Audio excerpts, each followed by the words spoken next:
Oke, Assalamualaikum warahmatullahi wabarakatuh. Saya Nazma. Di sini saya ingin menjelaskan dengan penelitian saya yang berjudul Analisis Pengaruh Pengembangan Inovasi Produk Meja Belajar Lipat terhadap Ekspektasi Konsumen dan Efisiensi Produksi.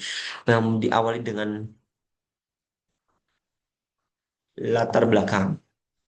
Pengembangan dan inovasi produk sangat penting dalam menghadapi persaingan industri dan memenuhi kebutuhan konsumen. Meja belajar ini merupakan produk penting bagi mahasiswa, namun saat ini sering tidak efisien karena memakan tempat, mahal, dan kurang multifungsi, terutama pada penghuni kos. Oleh karena itu, dibutuhkan inovasi meja belajar yang hemat ruang, biaya, dan memiliki fungsi ganda. Bertujuan untuk mengembangkan desain meja belajar lipat sesuai harapan konsumen serta efisiensi dalam proses manufakturnya. Rumusan dan hipotesis penelitiannya.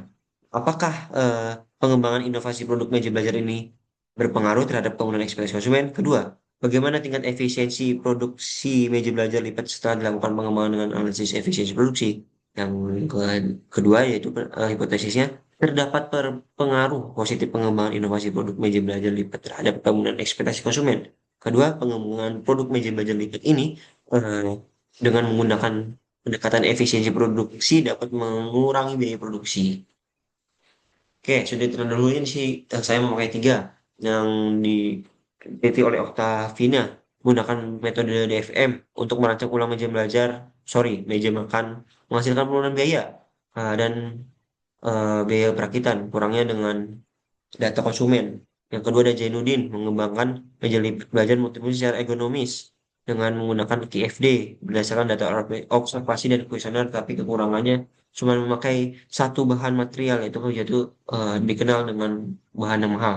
Dan terakhir Herianto pendekatan ergonomi dan antropometri dalam merancang furnitur sesuai ukuran tubuh pengguna, namun belum melakukan uji produk menyeluruh dan terbatas pada satu jenis bahan serta sampel wawancara.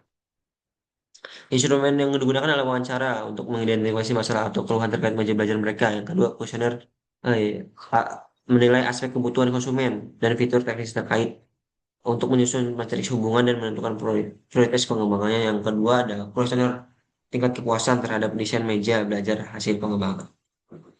Di sini ada metode yang digunakan KFD, metode yang digunakan dalam proses perancangan produk dan pengembangannya untuk menetapkan spesifikasi permintaan konsumen.